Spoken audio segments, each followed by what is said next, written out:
Hello students, कैसे हो आप। आशा करता हूँ कि आप सभी अच्छे हो गए। तो ज़्यादा से ज़्यादा लाइक शेयर कीजिए, सब्सक्राइब कीजिए चैनल को। Thank you very much. तो स्टूडेंट्स आगे चलते हैं। 121 नंबर पे है एग्जाम्पल्स ऑफ DBMSR। तो डाटाबेस मैनेजमेंट सिस्टम्स के जो सॉफ्टवेयर हैं उनके कुछ एग्जाम्पल्स हैं, जैसे डीबेस, फोक्सप्रो, फोक्सबेस। तो ये कुछ पुराने सॉफ्टवेयर्स हैं जो DBMS के एग्जाम्पल्स कहे जाते हैं। ऐसे ही स्टूडेंट्स RDBMS के एग्जांपल्स हैं Oracle, Ingres, SQL server, MySQL, focus. ये सारे RDBMS के एग्जांपल्स हैं। माईसीक्वल, एसक्यूएल सर्वर भी इसमें आप इंक्लूड कर सकते हो। 122 number, the inventor of relational model Edgar F code. बहुत ही इंपॉर्टेंट क्वेश्चन है स्टूडेंट्स। रिलेशनल मॉडल के फाउंडर कौन है, कि इन्होंने इन्वेंट किया था रिलेशनल मॉडल? तो वो थे एडगार एफ कोड। और इन्होंने रिलेशनल मॉडल के लिए 12 रूल्स भी दिए थे। कोई पूछ सकता है कि रिलेशनल मॉडल के लिए जो 12 रूल्स हैं मेन वो किसने दिए थे? तो एडगार एफ कोड ने दिए थे। Edgar F Codd first propose the process of normalization. इन्होंने ही नॉर्मलाइजेशन का प्रोसेस पहली बार इंट्रोड्यूस किया था। स्टूडेंट्स, आपके दिमाग में क्वेश्चन आ गया हो कि नॉर्मलाइजेशन है क्या। आपने पहले भी एक बार पढ़ाया था नॉर्मलाइज स्ट्रक्चर। नॉर्मलाइजेशन का मतलब होता है, नॉर्मलाइजेशन मोस्टली क्या रिलेशनल मॉडल्स में ही यूज़ किया जाता है। नॉर्मलाइजेशन जो वर्ड है वो रिलेशनल मॉडल्स में ही ओनली यूज़ होता है। और इसका पर्पस क्या होता है? रिडंडेंसी को रिड्यूस करना। और उसके साथ ही अगर कोई एनोमलीज आ जाती हैं, अपडेशन एनोमलीज, इंसर्ट एनोमलीज या डिलीशन एनोमलीज आ जाती हैं, तो उनको ख़त्म करना, ठीक है। और जो रिडंडेंसी है उसको रिड्यूस करना, ये नॉर्मलाइजेशन का पर्पस होता है। 125 number, data mining. Data mining is the practice of examining large pre-existing or historical databases in order to generate new information. Students, mining word आपने बहुत बार सुना होगा। कोल माइंस होती हैं, जैसे कोयला निकाला जाता है। तो यहाँ पे माइनिंग वर्ड यूज़ किया गया है। डाटा का माइनिंग मतलब डाटा को निकालना। डाटा माइनिंग का मतलब क्या हो गया? डाटा को निकालना। तो मतलब आपकी पहले से बहुत सारी एग्जिस्टिंग डाटाबेसेस हैं, हिस्टोरिकल डाटाबेसेस हैं, बहुत बड़े बड़े वेयर हाउसेज हैं, डाटा वेयर हाउसेज हैं। उनमें से आपको पर्टिकुलर डाटा को निकालना, उसे एनालाइज करना, ताकि उसे एनालाइज करने के बाद नई इन्फॉर्मेशन जनरेट की जा सके। इस पूरे प्रोसेस को हम बोलते हैं data mining. 126 number, N attribute y is functionally dependent on the attribute x if the value of x determines the value of y। ये भी बहुत इंपॉर्टेंट है स्टूडेंट। फंक्शनल डिपेंडेंसी पूछी जाती है। तो इसने कहा है कि एक एट्रीब्यूट y एक दूसरे एट्रीब्यूट x पे फंक्शनली डिपेंडेंट होगा अगर x जो है, जो वैल्यू ऑफ x है, वो वैल्यू ऑफ y को डिटरमाइन कर रही है। तो ठीक है, सही कह रही है। अगर x की वैल्यू y की वैल्यू को डिटरमाइन कर रही है तो y जो है वो फंक्शनली डिपेंडेंट है x पे, x एट्रीब्यूट पे। 127 नंबर, मॉडिफिकेशन एनोमलीज। जनरली जब हम रिलेशनल मॉडल की बात करें, रिलेशन टेबल की बात करें, तो कुछ मॉडिफिकेशन एनोमलीज आ जाती हैं। एनोमलीज का मतलब होता है प्रॉब्लम्स। मतलब आप कोई मॉडिफिकेशन कर रहे हो, रिकॉर्डिंग सेट कर रहे हो, डिलीट कर रहे हो, अपडेट करते हो, तो उस टाइम पे जो प्रॉब्लम्स आती हैं उनको प्रॉब्लम्स को बोलते हैं मॉडिफिकेशन एनोमलीज। तो changing the data in some relations can have undesirable consequences called modification anomalies. तो वही चीज़ वो कह रहे हैं कि अगर कुछ रिलेशंस में जब हम डाटा को चेंज करते हैं तो कुछ अनडिज़ायरेबल कंसिक्वेंसेस आ सकती हैं। इन अनडिज़ायरेबल कंसिक्वेंसेस को हम मॉडिफिकेशन एनोमलीज बोलते हैं। There are 3 types of modification anomalies. 3 type की मॉडिफिकेशन एनोमलीज हैं, insertion, deletion and updation. Insertion जब हम रिकॉर्ड को इंसर्ट कर रहे हैं, नए रिकॉर्ड को इंसर्ट कर रहे हैं। डिलीशन जब किसी एग्जिस्टिंग रिकॉर्ड को डिलीट कर रहे हैं। अपडेट जब हम किसी एग्जिस्टिंग रिकॉर्ड में कुछ अपडेशन कर रहे हैं, चेंजेस कर रहे हैं, तो उस टाइम पे मॉडिफिकेशन एनोमलीज आ सकती हैं। 128 number, normalization. Normalization is a systematic approach of decomposing tables to eliminate data redundancy. Undesirable consequences like insertion, deletion and updation anomalies. Student, मैंने ये बताया था नॉर्मलाइजेशन एक सिस्टमेटिक अप्रोच है। इसमें हम क्या करते हैं, आप हमारी अगर टेबल में कोई किसी तरह टाइप की मॉडिफिकेशन एनोमली है या रिडंडेंसी है, तो हम उसको डिकम्पोज कर देते हैं। डिकम्पोज का मतलब है हम उसको डिवाइड कर देते हैं और छोटे छोटे स्मॉलर टेबल्स में, जिससे क्या होता है, डाटा रिडंडेंसी ख़त्म की जा सके। और दूसरा जो मॉडिफिकेशन एनोमलीज आती हैं, जैसे आपकी अपडेशन, डिलीशन, इंसर्शन जो एनोमलीज आती हैं, उनको ख़त्म किया जा सके, उसके लिए नॉर्मलाइजेशन किया जाता है। Normal forms. A relation is said to be in a particular normal form if it satisfy a certain specified set of constants. तो स्टूडेंट्स, हमारे पास अलग अलग कुछ नॉर्मल फॉर्म्स हैं। हमारा कोई भी रिलेशन कौन सी नॉर्मल फॉर्म में होगा, वो डिपेंड करेगा कि वो कौन सी सर्टेन स्पेसिफाइड कंडीशंस को या कंस्टेंट्स को सेटिस्फाई कर रहा है। तो वही लिखा हुआ है, a relation is said to be in a particular normal form if it satisfy a certain specified set of constants.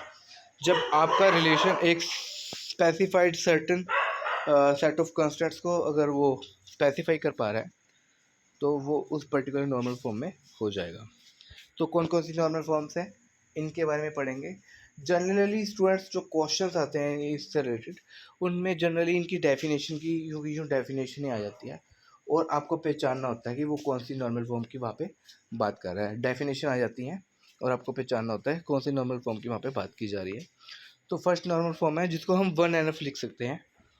A relation is in first normal form if and only if all underline domains contain atomic values only. मतलब multi valued नहीं होनी चाहिए।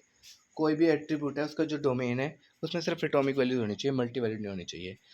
अगर multi valued हो, कहीं पे multi valued हो गया और एक ही एट्रीब्यूट के, एक ही एंटिटी के लिए हमने लिख दिया, तो वो गलत हो जाएगा, वो फर्स्ट नॉर्मल फॉर्म में नहीं होगा।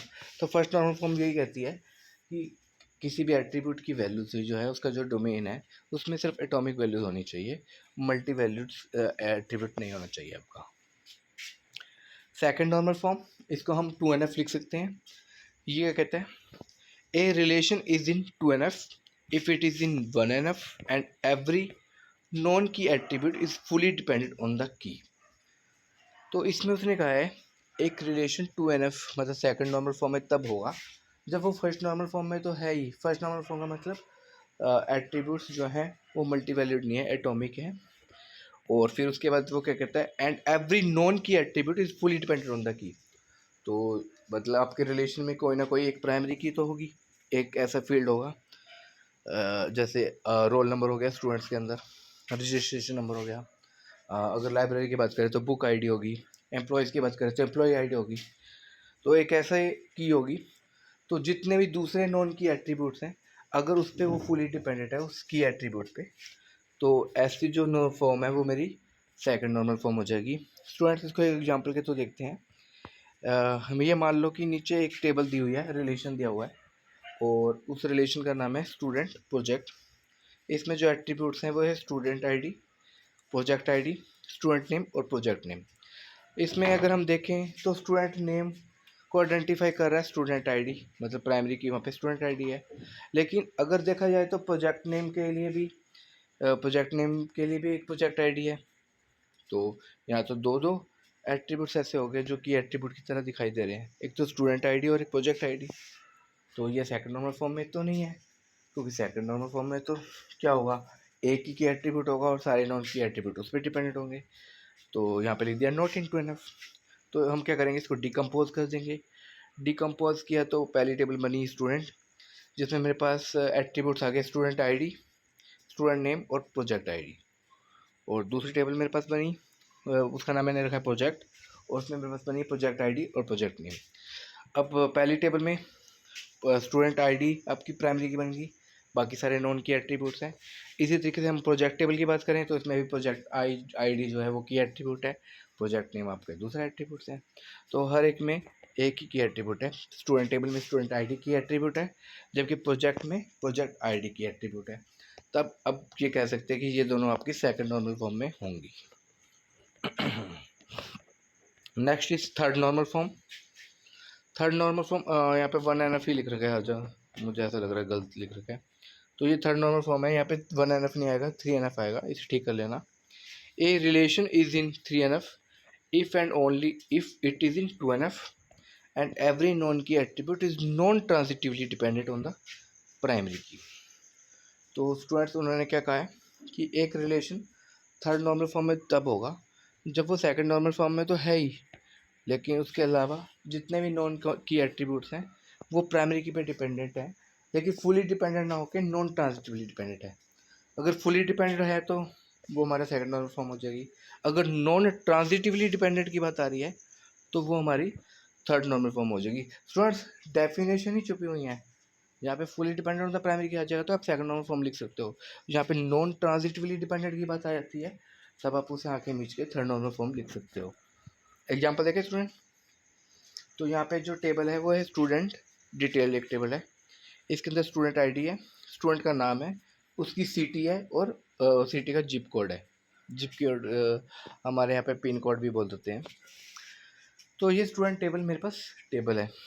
अगर देखा जाए तो यहाँ पे स्टूडेंट आईडी भी, यहाँ पे क्या है, स्टूडेंट आईडी तो आइडेंटिफाई कर रही है स्टूडेंट के नाम को, लेकिन स्टूडेंट आईडी से हम उसकी सिटी को भी जान रहे हैं, और लेकिन सिटी जो डिपेंडेंट है वो आगे जिप पिन कोड पे डिपेंडेंट है, जिप कोड पे डिपेंडेंट है। तो ट्रांजिटिव, यहाँ पे ट्रांजिटिव डिपेंडेंसी होगी, मतलब सिटी जिप कोड पे डिपेंडेंट है और स्टूडेंट आईडी, स्टूडेंट जो का नाम जो है वो स्टूडेंट आईडी पे डिपेंडेंट है। तो ट्रांजिटिव डिपेंडेंसी यहाँ पे आ गई। यहाँ पे नीचे लिखा भी हुआ है देखो, student ID dependence on zip code and zip is zip, student ID से हम जिप कोड निकाल रहे हैं और जिप कोड से हम सिटी निकाल रहे हैं, तो ये ट्रांजिटिव डिपेंडेंसी है। ऐसे हम डिकम्पोज कर सकते हैं। तो इसे मैंने दो टेबल्स में डिकम्पोज कर दिया। पहली टेबल है स्टूडेंट, जिसमें मैंने लिया स्टूडेंट आईडी, स्टूडेंट नेम और उसका जिप कोड, और दूसरा मैंने ले लिया जिप कोड के नाम से टेबल, उसके अंदर मैंने जिप ले लिया और उसकी सिटी ले ली। अब आप कह सकते हो कि दोनों ही आपकी थर्ड नॉर्मल फॉर्म में हैं। नेक्स्ट चलें स्टूडेंट्स, नेक्स्ट है वॉइस कोड नॉर्मल फॉर्म, इसको हम BCNF भी बोल देते हैं। तो कई बार पूछा जा सकता है कि BCNF क्या है, तो BCNF stands for voice code normal form. तो BCNF इज एक्सटेंशन। अच्छा स्टूडेंट्स, एक क्वेश्चन आता है, कई बार पूछा जाता है कि जो ER डायग्राम्स हैं, ER डायग्राम्स कौन सी नॉर्मल फॉर्म को फॉलो करते हैं, तो वो थर्ड नॉर्मल फॉर्म को फॉलो करते हैं। अब और ये भी कई बार पूछा जाता है कि सबसे एडुकेट, जितने भी हम नॉर्मल फॉर्म पढ़ते हैं उनमें सबसे एडुकेट नॉर्मल फॉर्म कौन सी है, तब भी हम 3NF को ही लिखेंगे। थर्ड नॉर्मल फॉर्म सबसे एडुकेट नॉर्मल फॉर्म है और आपके ER डायग्राम भी उसी मतलब उसी पे बेस्ड है। तो वॉइस कोड नॉर्मल फॉर्म के बारे में बात चल रही थी। BCNF is extension of 3NF in a strict way. तो 3NF का ही ये एक एक्सटेंशन है। BCNF states that for any trivial functional dependency like x dependent x determines से, इसका मतलब क्या x determines से x must be super की, तो x इसमें सुपर की होना चाहिए। देखो उसमें इसमें सिर्फ की एट्रीब्यूट की बात हुई है, ये नहीं कहा गया कि वो सुपर की होना चाहिए। सुपर की हमने पढ़ चुके हैं ऑलरेडी, सेट ऑफ एट्रीब्यूट्स होते हैं जो यूनिकली आइडेंटिफाई करते हैं किसी रो को। तो इसमें उसने क्या कहा है कि अगर x y को डिटरमाइन कर रहा है तो x एक सुपर की होनी चाहिए। In above tables student ID super key in student, अगर हम ऊपर वाली टेबल में भी बात करें जो थर्ड नंबर फॉर्म में मैंने दी हुई है, तो उसमें स्टूडेंट आईडी जो है वो एक सुपर की है, और ऐसे ही दूसरी टेबल में जिप जो है वो सुपर की है। तो हम कह सकते हैं कि दोनों ही टेबल हमारी BCNF में भी है। ठीक है। 134 number, a relation is in 4NF, fourth number form की बात हो रही है। A relation is in 4NF if it is in BCNF and has no multi value dependency। हाँ ये चीज़ ध्यान रखना, अगर मल्टी वैल्यू डिपेंडेंसी वाली बात आ जाती है तो आंखें मीच के आपने फोर्थ नंबर फॉर्म लगा देनी है। मैं दोबारा रिपीट कर देता हूँ। फर्स्ट नंबर फॉर्म में क्या था, डोमेन, किसी भी एट्रीब्यूट के डोमेन में एटॉमिक वैल्यूज होनी चाहिए। सेकंड नंबर फॉर्म क्या कहती है कि आपके जितने भी नॉन की एट्रीब्यूट्स हैं वो की एट्रीब्यूट पे फुली डिपेंडेंट है। थर्ड नंबर फॉर्म क्या कहती है कि सारे नॉन की एट्रीब्यूट्स की एट्रीब्यूट पे नॉन ट्रांजिटिवली डिपेंडेंट है। अच्छा, उसके बाद आपकी BCNF क्या कहती है कि अगर आपकी एक की जो है की एट्रीब्यूट है वो दूसरे मतलब आपका एक एट्रीब्यूट है, अगर दूसरे एट्रीब्यूट्स को स्पेसिफाई कर रहा है, डिटरमाइन कर रहा है, तो वो एट्रीब्यूट एक सुपर की होना चाहिए। सिंपल है ये भी। तो वो आपका BCNF कह रहा है। अब वो क्या कह रहा है कि आपका रिलेशन फोर्थ नॉर्मल फॉर्म में तब होगा जब उसमें कोई भी मल्टी वैल्यू डिपेंडेंसी नहीं होगी। तो आपको ये चीज़ ध्यान रखनी है कि जहाँ पे नो मल्टी वैल्यू डिपेंडेंसी वाली बात आ जाती है तो वहाँ पे आंखें मिच के अपने फोर्थ नॉर्मल फॉर्म को लगा देना है, क्योंकि जनरली डेफिनेशंस आती हैं और हमें उसमें पहचानना होता है वो किसकी बात कह रहे हैं। फिफ्थ नॉर्मल फॉर्म को हम 5NF लिख सकते हैं। इसे कई बार हम PJNF भी लिख देते हैं, प्रोजेक्ट जॉइन नॉर्मल फॉर्म। तो a relation R is in 5NF, also called projection joint normal form PJNF, if and only if every joining dependency in R is implied by the candidate keys of R। तो यहाँ पे joining dependency वाली बात हो रही है।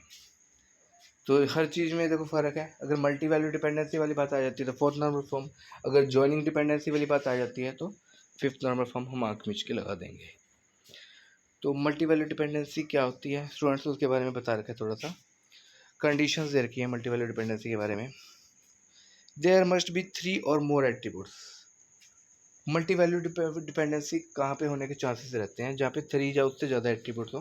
किसी table में आपके 3 या 3 से ज़्यादा एट्रीब्यूट्स हैं तो वहाँ मल्टी वैल्यू डिपेंडेंसी आ सकती है। जबकि फोर्थ नंबर फॉर्म में लिखा है कि मल्टी वैल्यू डिपेंडेंसी होनी ही नहीं चाहिए, ठीक है ना। फिर बी पॉइंट क्या है, the attributes must be independent of one another. मतलब उसने कहा है 3 या 3 से ज़्यादा एट्रीब्यूट होंगे और सारे एट्रीब्यूट्स ही इंडिपेंडेंट होंगे, कोई भी एट्रीब्यूट किसी को डिटरमाइन नहीं करेगा, डिपेंडेंट नहीं होगा, तीनों ही फ्री होंगे। तो एग्जाम्पल भी दे रखे, जैसे R is equal to A cross B contains multi value dependency. क्योंकि अगर सारे ही एट्रीब्यूट्स हैं और वो एट्रीब्यूट्स आपस में एक दूसरे पे इंडिपेंडेंट हैं तो अल्टीमेटली होगा क्या, उनका कार्टेशियन प्रोडक्ट होगा, और कार्टेशियन प्रोडक्ट में क्या होगा, मल्टी वैल्यू डिपेंडेंसी आ जाएगी। और जबकि फोर्थ नॉर्मल फॉर्म में क्या कहा गया है, फोर्थ नॉर्मल फॉर्म में क्या कहा गया है, a relation is in fourth normal form if it is in BCNF and has no multi value dependency. अगर मल्टी वैल्यू डिपेंडेंसी आ गई है तो वो फोर्थ नॉर्मल फॉर्म में नहीं है, अगर मल्टी वैल्यू डिपेंडेंसी नहीं है तो वो फोर्थ नॉर्मल फॉर्म में होगा। तो स्टूडेंट्स इसी के साथ हमारा RDBMS का सफ़र ख़त्म होता है। हाँ, कुछ और क्वेश्चन हमें मिलेंगे तो वो हम ज़रूर सॉल्व करेंगे। फ़िलहाल के लिए आप आज्ञा दीजिए, हम आगे का टॉपिक स्टार्ट करेंगे। कौन सा टॉपिक होगा वो मैं चूज़ कर लूँगा और आपको बता दूँगा। Thank you very much students आपका साथ देने के लिए।